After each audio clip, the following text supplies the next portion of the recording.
हमारे प्रिय श्रोतागण,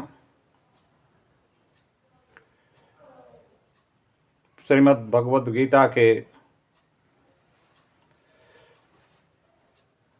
भक्त, भगवान श्री कृष्ण के भक्त, सनातन धर्म के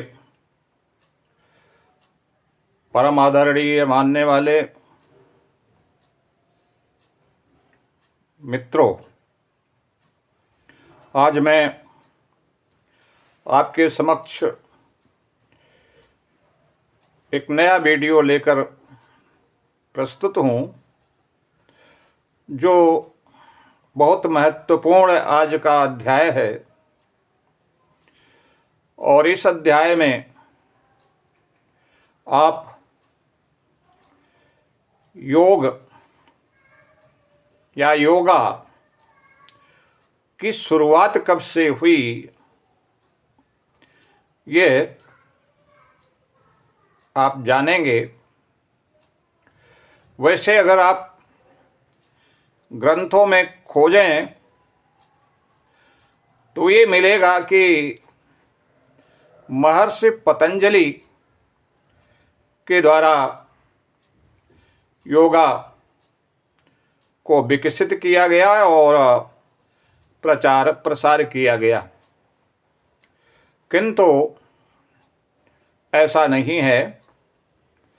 महर्षि पतंजलि एक ऋषि थे, विद्वान थे, तो उन्हें आज के समय योगा की स्थिति देखकर चिंता हुई और उन्होंने इसे विकसित करने, प्रचारित और प्रसारित करने का निश्चय किया। और क्यों ऐसा किया उन्होंने, अभी आप आज के वीडियो में भी देखेंगे कि उनका निश्चय ऐसा क्यों हुआ। तो श्री कृष्ण भगवान आज अर्जुन से बतला रहे हैं कि वास्तव में योगा की शुरुआत कब से हुई। साथ में यह अध्याय बहुत ही अनुपम है और बहुत ही अद्भुत है, क्योंकि इस अध्याय में भगवान श्री कृष्ण अपने प्रकट होने का तरीका और कारण दोनों बताया है। वैसे अध्याय का नाम है ज्ञान कर्म संन्यास योग, तो इसमें आपको ज्ञान भी मिलेगा और भगवान के कर्म और मर्म का और योगा का ज्ञान भी मिलेगा। तो ये अध्याय 4 है। अध्याय 4 बहुत ही अद्भुत अध्याय है। इसके विषय में आप आज से सुनना चालू कर रहे हैं, और अगर अनवरत इस अध्याय को आपने सुना तो आपको बहुत ही ज्ञानप्रद होगा। तो मुझे आशा है कि आप सभी कुशल पूर्वक होंगे, और यही जानकर मैं आपको अब आज का वीडियो प्रारंभ करने चल रहा हूं। तो भगवान श्री कृष्ण अर्जुन को बतलाते हैं कि यह योगा वास्तव में किसने और कब और किसको बतलाया, कब से यह शुरुआत हुई। तो अध्याय 4 का प्रथम श्लोक, जिसमें श्री कृष्ण भगवान अर्जुन से कहते हैं कि हे अर्जुन, इमं विवस्वते योगम प्रोक्तवान अहम अव्ययम विवस्वान मनवे प्राह मनो इच्छा के वे अप्रवीत। उन्होंने बताया कि अर्जुन, योगा की शुरुआत सुनो। सबसे पहले इमं विवस्वते योगम प्रोक्तवान अहम अव्ययम, इस अव्यय, इस अविनाशी योगा को सबसे पहले मेरे द्वारा विवस्वान, जिन्हें सूर्य भी कहते हैं, उन्हीं का नाम सूर्य भी है, विवस्वान। और विवस्वान कौन थे? कल्पादि से अगर हम चलें तो ब्रह्मा के मानस पुत्र मरीचि और मरीचि के पुत्र कश्यप और कश्यप के पुत्र विवस्वान, जिन्हें सूर्य भी कहते हैं, और विवस्वान के पुत्र मनु, उनको वैवस्वत मनु भी कहते हैं। चूंकि विवस्वान के पुत्र थे इसलिए वैवस्वत मनु भी कहते हैं। और वैवस्वत मनु के पुत्र इक्ष्वाकु थे। इक्ष्वाकु अयोध्या के राजा थे और राम के पूर्वज थे। भगवान श्री राम इक्ष्वाकु वंश के हैं, या यूं कहिए सूर्य वंश के हैं, जिससे इस कुल के जो क्षत्रिय हैं वो अपने को सूर्यवंशी कहते हैं, क्योंकि विवस्वान का नाम सूर्य था और सूर्य से ये वंश चला आ रहा है। इक्ष्वाकु भी प्रसिद्ध थे, मनु भी प्रसिद्ध थे। आपने मनु का नाम तो बहुत अधिक आजकल सुन रहे हैं, उस पर हम नहीं जाएंगे। तो मनु के पुत्र इक्ष्वाकु, यहाँ से राजा इक्ष्वाकु, जिनकी राजधानी अयोध्या थी, और वही राजधानी जो दशरथ की कुल खानदान वही है, वंश वही है, और उसी वंश में राम भी प्रकट हुए।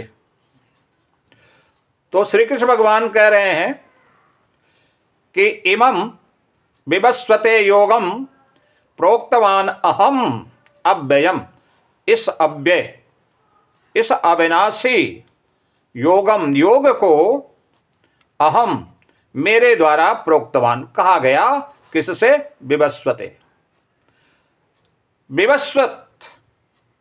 विवस्वान अर्थात सूर्य से सबसे पहले मैंने इस योगा को बताया।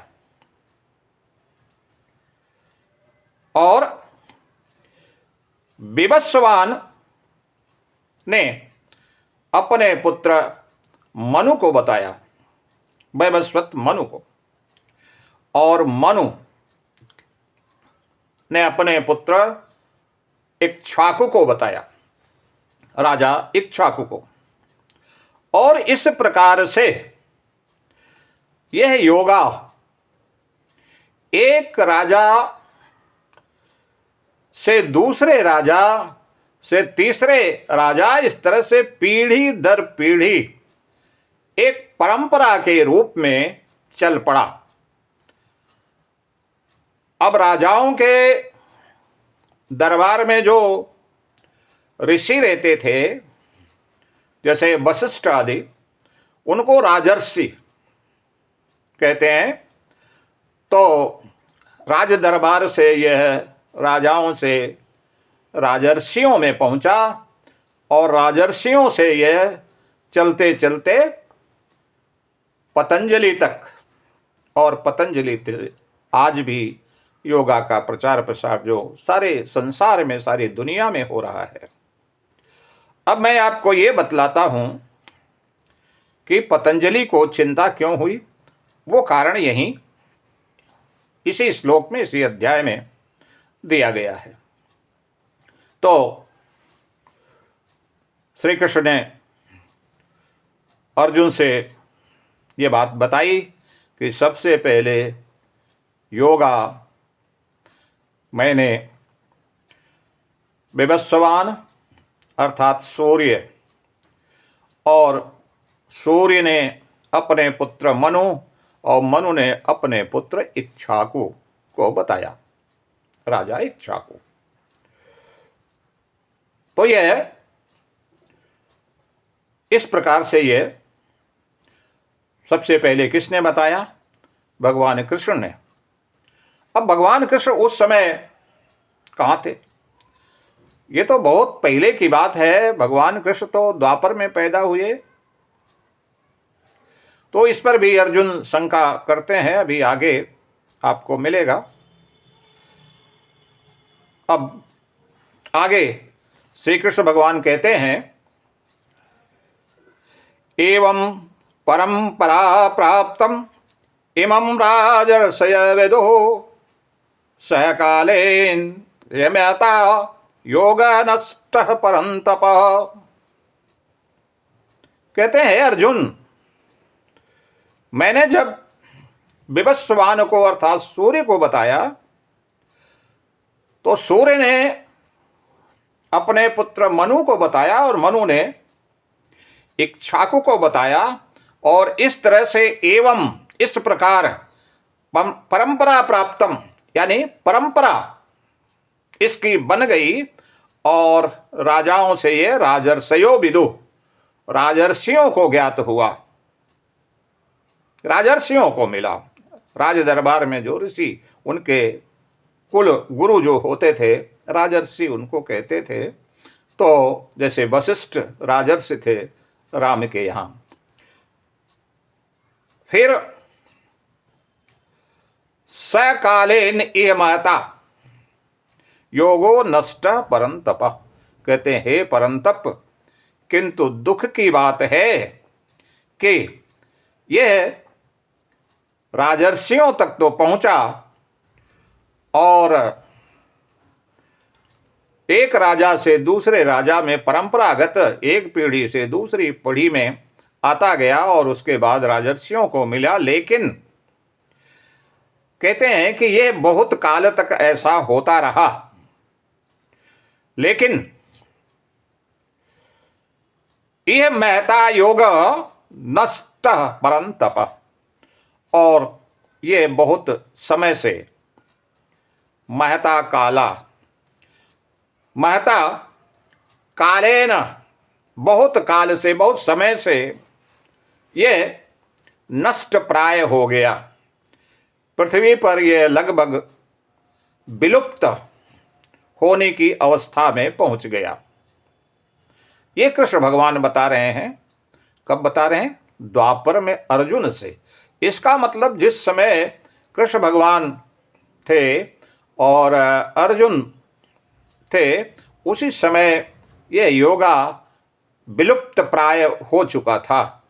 ये कृष्ण ने चिंता जाहिर की कि ये बहुत काल से इस पृथ्वी लोक में लोप हो गया, विलुप्त सा हो गया। अब मैंने कहा था कि पतंजलि को फिर चिंता क्या हुई। पतंजलि ने इस अध्याय को पढ़ा और इस श्लोक नंबर 2 को पढ़ा, अध्याय 4 के श्रीमद् भगवत गीता के। और जब उन्हें ये मालूम पड़ा कि कृष्ण ये चिंता जता रहे हैं कि यह योगा जैसी चीज जो मनुष्य के स्वास्थ्य के लिए अमृत की तरह है, अब पृथ्वी लोक से विलुप्त सा होता चला जा रहा है। यही चिंता थी पतंजलि को। यही कारण था कि पतंजलि ने क्यों निश्चय किया कि हम योगा का प्रचार प्रसार करेंगे और इसको लोगों को बताएंगे कि योगा कैसे किया जाता है, कितने योगा होते हैं, किन किन अंगों के योगा किस किस तरह से होता है। और इस तरह से पतंजलि ने फिर से इसे प्रचारित और प्रसारित करने का बीड़ा उठाया। इस योगा के प्रति जब श्री कृष्ण भगवान ने चिंता जाहिर की कि अब ये लुप्त प्राय हो गया है पृथ्वी लोक से। अब देखिए आगे श्री कृष्ण भगवान कहते हैं कि सह एव अयम मया ते अद्य योग प्रोक्त पुरातन भक्तोसि में सखा चेति रहस्यम ही एतत् उत्तमम। श्री कृष्ण भगवान ने फिर अर्जुन से कहा कि वही पुरातन योग अब मैं तुमसे वर्णन किया है और तुम्हें बतलाया है योगा के संबंध में। और मैं ये तुम्हें क्यों बताया? तुम्हें इसलिए बताया क्योंकि दो कारण हैं। एक तो तुम हमारे सखा हो, मित्र हो, दूसरे तुम हमारे भक्त भी हो। तुमसे बड़ा कोई भक्त हमारा नहीं है।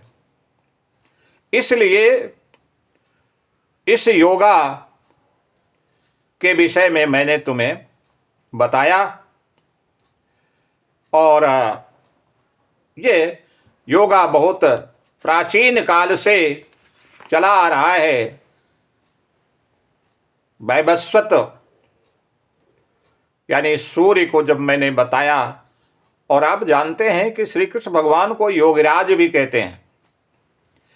हमारे श्री कृष्ण भगवान योगिराज भी हैं। उनसे बड़ा कोई योगी नहीं है, उनसे बड़ा कोई राजनीतिज्ञ नहीं है, उनसे बड़ा कोई कूटनीतिज्ञ नहीं है, उनसे बड़ा कोई वीर नहीं था। उन्होंने तमाम राक्षसों को मारा और जो कंस का अत्याचार चल रहा था उसे भी समाप्त किया। आप जानते हैं बहुत सारे राक्षसों का वध किया उन्होंने, सहस्त्रभाव जैसे राक्षसों का। और तो वीर भी थे और ज्ञानी भी थे। श्री कृष्ण भगवान में कोई गुण ऐसा नहीं था जो न हो।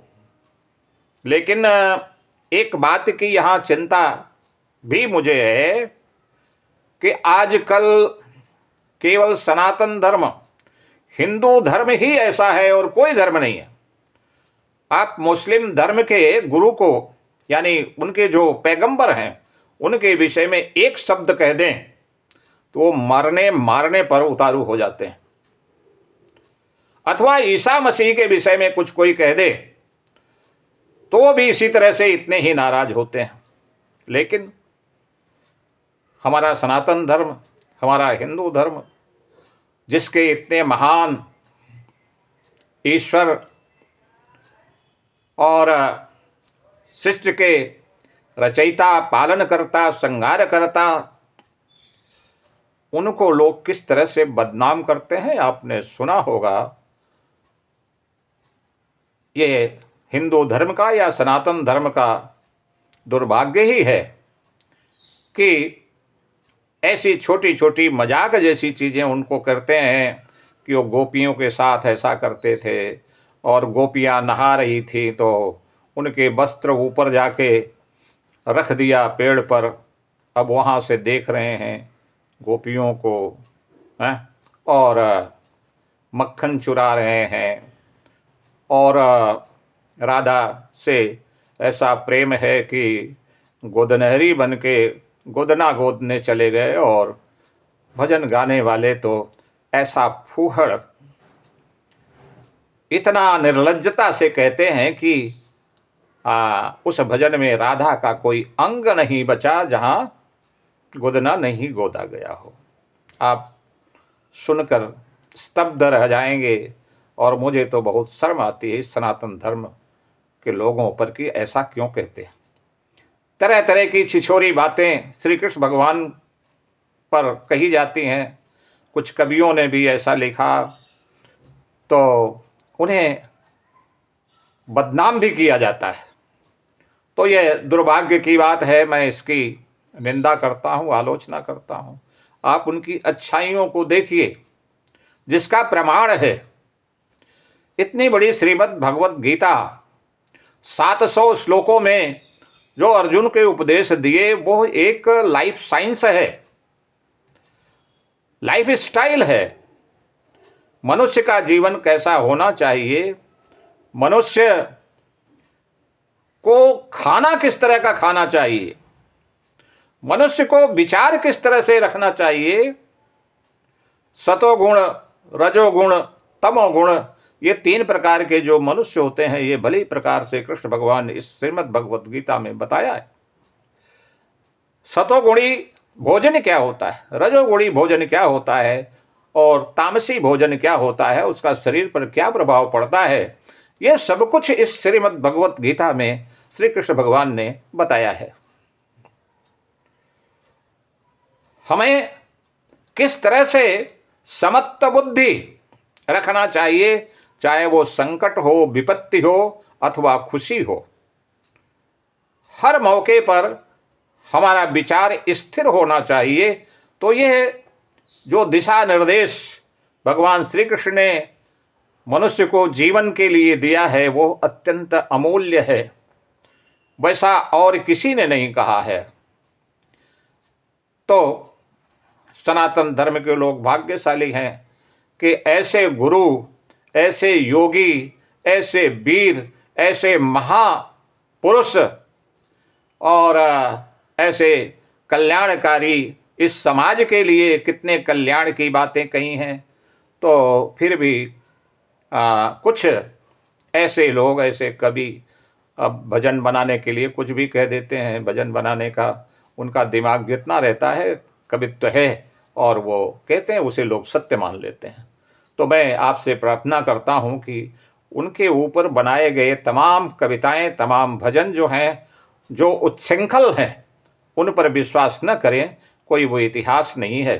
श्रीमद् भगवत गीता को पढ़ें, भगवत गीता में कृष्ण का क्या गुण है आपको समझ में आएगा। तो अब मैं आगे ज़्यादा आपका समय न लेकर इसी पर आता हूँ कि उन्होंने कहा कि ये पुरातन योग है और ये अत्यंत उत्तम है, रहस्यमयी है, और ये बहुत ही मर्म का यानी रहस्य का विषय है जो मैं तुम्हें बता रहा हूँ। तो ऐसा सुनकर श्री कृष्ण भगवान की बात जब अर्जुन ने ये सुना, तो उनके सखा थे, भक्त के साथ साथ सखा भी थे, मित्र थे। तो सखा एक दूसरे को कुछ भी कहते हैं। आप आगे अध्याय 9 में देखेंगे, जब उन्होंने अपना विराट रूप दिखाया तो अर्जुन ने कहा कि हमें आप चाहे सखा समझकर, चाहे भक्त समझकर, जैसे भी हो, अगर हमने कभी आपसे कुछ मजाक कर दिया हो, कभी कुछ आपको बुरा लग गया हो हमारा व्यवहार, तो उसे माफ़ कीजिएगा, क्योंकि मुझे ये मालूम नहीं था, मुझे ज्ञात नहीं था कि आपका यह रूप है और आप इतने महान हैं। तो वो डर गए और विकराल रूप को उनको देख करके और कहा कि अब हे ईश्वर, हे भगवान कृष्ण, अब आप अपने असली रूप में आ जाइए, क्योंकि मुझे बहुत डर लग रहा है। लेकिन कृष्ण भगवान को जो कुछ समझते थे वो वैसा ही समझते थे, जैसे कृष्ण भगवान अर्जुन के साथ रहते थे वैसा ही साधारण समझते थे। तो उनसे मजाक भी करते थे। इसलिए अब यहाँ जब कृष्ण भगवान ने बताया कि भाई देखो अर्जुन, मैंने ये सबसे पहले विवस्वान को बताया, सूर्य को बताया। अच्छा, मैं ये बता दूं कि जो क्षत्रिय हमारे भाई हैं, वो अपने को जो सूर्यवंशी समझते हैं, वो सूर्य आसमान वाला सूर्य नहीं है।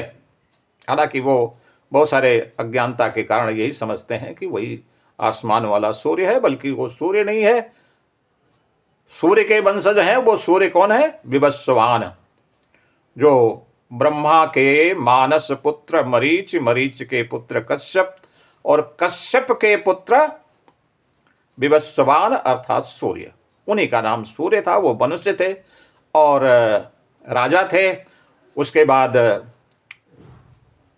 राजा मनु हुए, जिन्होंने विधि की, यानी हिंदू धर्म का, सनातन धर्म का संविधान बनाया, जिसको मनुस्मृति कहते हैं। और उनके पुत्र इक्ष्वाकु महाप्रतापी राजा हुए, जो अयोध्या में जहां उनकी राजधानी थी। इस प्रकार से उन्होंने ये कहा था उस समय। अब ये सारी बातें जब कृष्ण से सुनते हैं अर्जुन, तो अर्जुन को विश्वास नहीं होता, क्योंकि वो तो आंख से देख रहे हैं। अर्जुन मनुष्य थे, उनके पास देखने के लिए कोई दिव्य नेत्र नहीं था।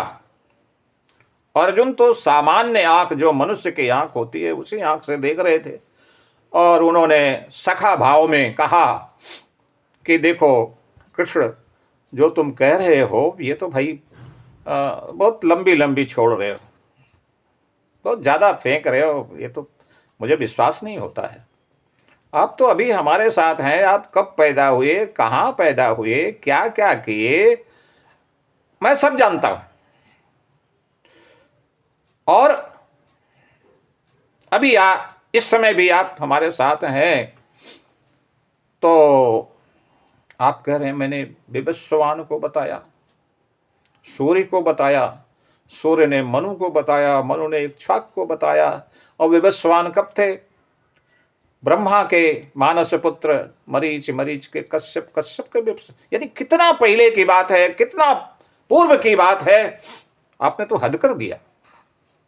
क्या मजाक कर रहे हैं आप हमसे? ठीक है, सखा भाव में आप मजाक कर सकते, पर इतनी लंबी मत छोड़ो। अर्जुन ने कहा कि भाई अभी आप तो इस समय हैं, उस समय कहां थे? आप तो द्वापर में पैदा हुए हैं।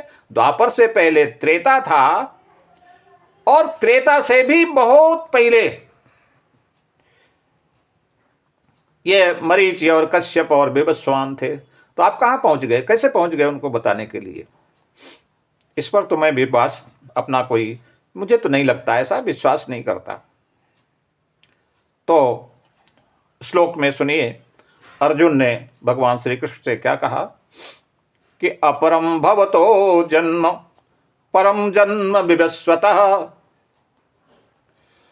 कथम एतत् विजानीयाम त्वम् आदौ प्रोक्तवान् इति। क्या कहा उन्होंने? अपरम भवतः जन्म, भवतः आपका, अपरम इस समय, आधुनिक, आज आपका जन्म हुआ है, आजकल के आप तो आदमी हैं। और परम जन्म विवस्वतः, विवस्वत, वैवस्वत, विवस्वान, यानी सूर्य का जन्म तो कब लाखों साल पहले हो गया। अब मैं ये कैसे जानूं? कथम एतत् विजानीयाम, कैसे यह मैं जानूं कि तम आदौ प्रोक्तवान इति, कि आपने कल्पादि, आदौ माने आदि काल में, यानी कल्पादि में आपने यह बात कैसे कहा, और वो भी विवस्वान से। मुझे ये समझ में नहीं आ रहा है, आप ये झूठ बोल रहे हैं कि सच कह रहे हैं। हो सकता है आप सच कह रहे हैं, आप भगवान हैं। तो इसलिए हे भगवान, मेरी ये विनती है, मेरा निवेदन है कि आप मुझे यह समझाइए कि आप तो अभी हैं, आप तो मेरे साथ ही हैं, द्वापर में हैं, और उतने पहले आपने कैसे विवस्वान से कहा, कैसे ये सूर्य से कहा? तो ये मुझे आप समझाइए, क्योंकि इस पर मुझे विश्वास नहीं हो रहा है। यह कथम विजानीयाम, यह मैं कैसे जानूं, कैसे समझूं। तो श्री कृष्ण भगवान मुस्कुराए और बोले, अर्जुन, जो तू समझ रहा है वो तुम्हारे लिए सही है, क्योंकि तुम मनुष्य हो और मनुष्य के पास कोई दिव्य आंख नहीं होती है। तुम आज मुझे देख रहे हो, समझ रहे हो कि मैं आज हूं और पहले नहीं था, तो हम तुम्हारी कोई गलती नहीं देते, क्योंकि तुम इससे अधिक समझ नहीं सकते। और अब मैं तुम्हें बता रहा हूं कि किस तरह से मैंने विवस्वान को बताया। तो आगे श्लोक में श्री कृष्ण भगवान अर्जुन को समझाते हैं। श्री भगवानोवाच, श्री कृष्ण भगवान ने कहा कि बहूनि मे व्यतीतानि जन्मानि तव च अर्जुन, तानि अहं वेद सर्वाणि न त्वं वेत्त परन्तप। श्री कृष्ण भगवान ने कहा, हे परंतप, हे अर्जुन, वास्तव में बहूनि मे व्यतीतानि जन्मानि, बहूनि मे व्यतीतानि जन्मानि तब च अर्जुन, कहते हैं कि हम बहुत से जन्मों को व्यतीत कर चुके हैं। और तब च अर्जुन, हे अर्जुन, तुम्हारा भी, तुम भी उसी तरह से बहुत सारे जन्म व्यतीत कर चुके हो जैसे मैं। लेकिन तान्यहम वेदम, वो सभी, ताने अहम वेद, उन सबको मैं जानता हूं, मुझे मालूम है अपने समस्त जन्मों के विषय में। न तम वेत्थ, न तम वेत्थ, तुम नहीं जानते। हमारे तुम्हारे में ये अंतर है। बताया कि हे अर्जुन, हम और तुम दोनों ही बहुत सारे जन्मों को व्यतीत कर चुके हैं। मनुष्य बार बार जन्म लेता है और बार बार मरता है। वासांस जीर्णानि यथा विहाय, आपने पढ़ा होगा कि ये आत्मा जो है पुराने वस्त्र की तरह से इस शरीर को छोड़कर चला जाता है और फिर 1,84,000 यानी 84 लाख योनियों में वो भटकता रहता है। तो 84 लाख योनियों में जब आएगा तो 84 लाख बार तो यही हो गया, यानी 84 लाख बार पैदा होने और मरने का काम तो यही हो गया। और मनुष्य किस योनि में जाता है उसके कर्म निर्धारित करते हैं। तो इस प्रकार से हमारा जन्म कई बार होता है, कई बार हम जन्म लेते हैं, कई बार हम मरते हैं, लेकिन शरीर बदल जाता है, आत्मा कभी मरती नहीं, आत्मा कभी नाश नहीं होती। तो इस प्रकार से श्री कृष्ण भगवान ने अर्जुन को बताया कि हमारे और तुम्हारे जन्म बहुत सारे हो चुके हैं, बहुत से जन्म हम व्यतीत कर चुके हैं और तुम भी। लेकिन अंतर यह है कि तान्यहम वेद, उन सबको मैं जानता हूं, मुझे ज्ञान है, सभी जन्मों के विषय में मुझे ज्ञान है। न तुम वेद, और तुम नहीं जानते। ये अर्जुन से श्री कृष्ण भगवान ने कहा कि तुम मनुष्य हो, मानव हो, और मनुष्य के लिए यह जानना संभव नहीं है कि वो कितने जन्म लिए, लेकिन मैं जानता हूं, मेरे अंदर वो शक्ति है, क्योंकि मैं ईश्वर हूं, चिदानंद स्वरूप। मैं जाने कितने रूपों में प्रकट होता हूं और वो प्रकट होने के अलग अलग मेरे कारण होते हैं। और प्रकट होने के तरीके होते हैं। मैं जन्म नहीं लेता, वास्तव में ईश्वर कभी जन्म नहीं लेता, किसी योनि से जन्म नहीं लेता।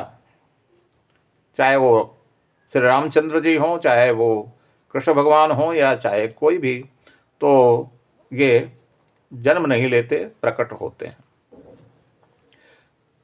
तो इस तरह से श्री कृष्ण भगवान ने अर्जुन को समझाया कि हमें याद है, तुम्हें याद नहीं है, बहुत सारे जन्म हमारे और तुम्हारे दोनों के हो चुके हैं। तो आगे आज 35 मिनट हो गया है। इसके बाद यहीं हमें रुकना पड़ेगा, नहीं ज़्यादा समय हो जाता है तो वीडियो सुनने में भी थोड़ा आलस्य लगता है, लोग पूरा वीडियो सुनते नहीं हैं। तो कल से आने वाला जो वीडियो होगा, अगला वीडियो बहुत ही महत्वपूर्ण होगा। उसमें आप ये जानेंगे कि ईश्वर कब प्रकट होता है और क्यों प्रकट होता है, उसका उद्देश्य क्या है और वो कैसे प्रकट होता है, कौन सा वो गुण है जिससे वो प्रकट होता है, उसमें विशेष गुण क्या है जिससे ईश्वर प्रकट होते हैं, और ईश्वर के प्रकट होने का अर्थ क्या होता है, कारण क्या होता है, उद्देश्य उनका क्या होता है, ये सब आप अगले वीडियो में जानेंगे। और ये अध्याय अगर आप सुनते रहेंगे तो बहुत ही ज्ञानप्रद आपके लिए रहेगा। आज का वीडियो हम यहीं समाप्त करते हैं। ओम भगवते वासुदेवाय नमः। ओम भगवते वासुदेवाय नमः। ओम भगवते वासुदेवाय नमः।